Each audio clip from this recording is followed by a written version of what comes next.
Hi, welcome back to Yudvi Gowda's vlog. ನಾನು ಇವತ್ತು ಒಂದು ಸಿಂಪಲ್ ಈಸಿ ಸಾಂಬಾರ್ ರೆಸಿಪಿ ತೋರಿಸ್ತಾ ಇದ್ದೀನಿ. ಅದ್ರ ಜೊತೆಗೆ ನನ್ನ ಈವ್ನಿಂಗ್ ರೂಟೀನ್ ಏನಿರುತ್ತೆ ಹಾಗೆ ಮಕ್ಳ ಜೊತೆ ಸ್ವಲ್ಪ ಟೈಮ್ ಸ್ಪೆಂಡ್ ಮಾಡಿಕೊಂಡು ಈ ವಿಡಿಯೋ ಮಾಡ್ತಾಯಿದ್ದೀನಿ. ಒಂದು ಕಡೆ ನನ್ನ ಚಿಕ್ಕ ಮಗಳಿಗೆ ಆ್ಯಪಲ್ನ ಸ್ಟೀಮ್ ಮಾಡೋಕ್ಕೆ ಇಟ್ಟಿದ್ದೀನಿ. ಹಾಗೇ ಕೊಟ್ಟರೆ ಅಗದಿ ಉಗಿತಾಳೆ.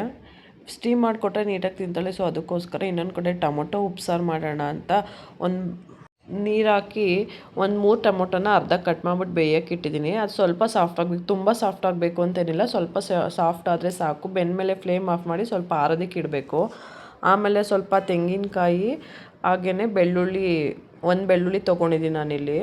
ಮತ್ತು 5 ನಿಮ್ಮ ಖಾರಕ್ಕೆ ಎಷ್ಟು ಬೇಕೋ ಅಷ್ಟು ಒಣಮೆಣ್ಸಿನ್ಕಾಯಿ ತೊಗೋಬೇಕು. ಸ್ವಲ್ಪ ಎಣ್ಣೆಲಿ ಫ್ರೈ ಮಾಡಿದ್ರೆ ಚೆನ್ನಾಗಿರುತ್ತೆ. ಸೊ ಅದಕ್ಕೋಸ್ಕರ ಆಮೇಲೆ ಒಂದು ಮಿಕ್ಸರ್ ಜಾರ್ಗೆ ತೆಂಗಿನಕಾಯಿ, ಬೆಳ್ಳುಳ್ಳಿ, ಉಪ್ಸಾರ್ಗೆ ಏನೇನು ಹಾಕ್ತಿರೋ ಅದೆಲ್ಲ ಹಾಕಬೇಕು. ಬಟ್ ಹುಣಸೆ ಹಣ್ಣು ಒಂದು ಹಾಕ್ಬಾರ್ದು. ನಾನಿಲ್ಲಿ ತೆಂಗಿನಕಾಯಿ, ಬೆಳ್ಳುಳ್ಳಿ, ಜೀರಿಗೆ, ಮೆಣಸು ಮತ್ತು ಹುರಿದಿಟ್ಕೊಂಡಿರೋ ಮೆಣಸಿನ್ಕಾಯಿ, ಹಾಗೆಯೇ ಅಕ್ಕಿ ಸ್ವಲ್ಪ ಗಟ್ಟಿ ಬರಲಿ ಸಾಂಬಾರು ಅಂತ ಅಕ್ಕಿ ಹಾಕ್ತಾರೆ. ಹಾಗೆಯೇ ಬೇಯಿಸಿಟ್ಕೊಂಡಿದ್ದೆಲ್ಲ ಟೊಮೊಟೊ, ಬೇಕಿದ್ದರೆ ಕೊತ್ತಂಬರಿ ಸೊಪ್ಪು ನೀವು ಹಾಕೋಬೋದು. ಇದಿಷ್ಟು ಹಾಕ್ಕೊಂಡು ಮತ್ತು ಅದನ್ನು ಗ್ರೈಂಡ್ ಮಾಡೋಕ್ಕೆ ಟೊಮೊಟೊ ಬೇಯಿಸಿದ್ವಲ್ಲ ಆ ನೀರನ್ನೇ ಸ್ವಲ್ಪ ಹಾಕ್ಕೊಂಡು ಕ್ಲೀನ್ ಪೇಸ್ಟ್ ಮಾಡಬೇಕು. ತುಂಬ ಸಣ್ಣಗೆ ಹಾಕಬೇಕು, ಆ ಥರ ಪೇಸ್ಟ್ ಮಾಡಬೇಕು. ಇದನ್ನು ಮಾಮೂಲಿ ಉಪ್ಸಾರು ಮಾಡ್ತೀವಲ್ಲ, ಇದು ಅದಕ್ಕಿಂತನೂ ಟೇಸ್ಟ್ ಸಖತ್ತಾಗಿರುತ್ತೆ. ಹಾಗೆಯೇ ಆವಾಗಲೇ ಟೊಮೊಟೊ ಬೇಯಿಸ್ಕೊಂಡಿದ್ದ ಪಾತ್ರೆಗೆ 1 ಸ್ಪೂನ್ ಎಣ್ಣೆ ಹಾಕ್ಕೊಂಡು, ಎಣ್ಣೆ ಕಮ್ಮಿನೇ ಸಾಕು. ಒಗ್ಗರಣೆಗೆ ಸಾಸಿವೆ ಮತ್ತು ಕರಿಬೇವು ಹಾಕ್ಕೊಂಡು ರುಬ್ಬಿಟ್ಟಿದ್ವಲ್ಲ ಆ ಪೇಸ್ಟ್ನ ಇದಕ್ಕೆ ಹಾಕೋಬೇಕು. ಅದು ಒಂದು ಕುದಿ ಬಂದಮೇಲೆ ಮತ್ತು ಆ ಮಿಕ್ಸರ್ ಜಾರ್ಗೆ ನಿಮ್ಗೆ ಎಷ್ಟು ಬೇಕೋ ನೀರು ಕನ್ಸಿಸ್ಟೆನ್ಸಿ ನೋಡಿಕೊಂಡು ನೀರು ಹಾಕ್ಕೊಂಡು ಚೆನ್ನಾಗಿ ಕುದಿಸ್ಕೋಬೇಕು.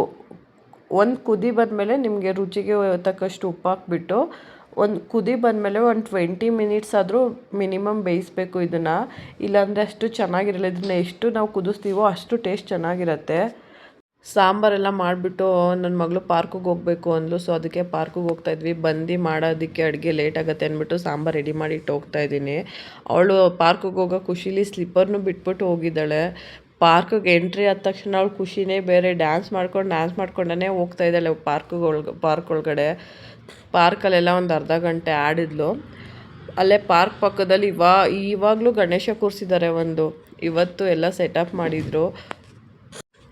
ಅವಳು ಗಣೇಶ ಹಬ್ಬ ಶುರುವಾದಾಗಿಂದ ಎಲ್ಲಿ ಗಣೇಶ ಕೂರಿಸಿದ್ರು ಅಲ್ಲಿ ವಿಸಿಟ್ ಮಾಡ್ದೇ ವಾಪಸ್ ಮನೆಗೆ ಬರಲ್ಲ ಅವಳು. ಅಲ್ಲಿ ಒಂದು 1/2 ಮುಕ್ಕಾಲು ಅವರ್ ಆಟ ಎಲ್ಲ ಆಡಿಕೊಂಡು ಅಲ್ಲೋಗಿ ಗಣೇಶ ನೋಡಿಕೊಂಡು ತುಂಬ ಚೆನ್ನಾಗಿ ಸೆಟ್ ಹಾಕಿದ್ರು. ಅಲ್ಲಿ ಅಜ್ಜಿ ರಂಗೋಲಿ ಬೇರೆ ಹಾಕ್ತಾಯಿದ್ರು. ಅದನ್ನೆಲ್ಲ ಸ್ವಲ್ಪ ಹಂಗೆ ವೀಡಿಯೋ ಮಾಡ್ಕೊಂಡು ಬಂದೆ. ಅಲ್ಲಿ ಮೇಲಿರೋ ದೇವರು ಗೊರವನಹಳ್ಳಿ ಲಕ್ಷ್ಮೀ ದೇವಿ ಅಂತೆ.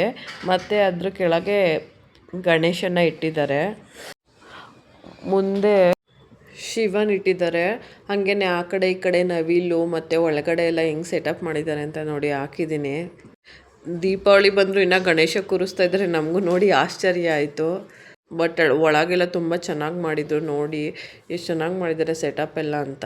ಹಾಗೆಯೇ ನಾವು ದೇವ್ರ ದರ್ಶನ ಎಲ್ಲ ಮಾಡಿಕೊಂಡು ಪ್ರಸಾದ ಕೊಡ್ತಾಯಿದ್ರು. ಮೊಸರನ್ನ, ಪುಳಿಯೋಗರೆ ಮತ್ತು ಪಲಾವು ನಾವು ಈಸ್ಕೊಂಡು ತಿನ್ಕೊಂಡು ಬಂದ್ವಿ.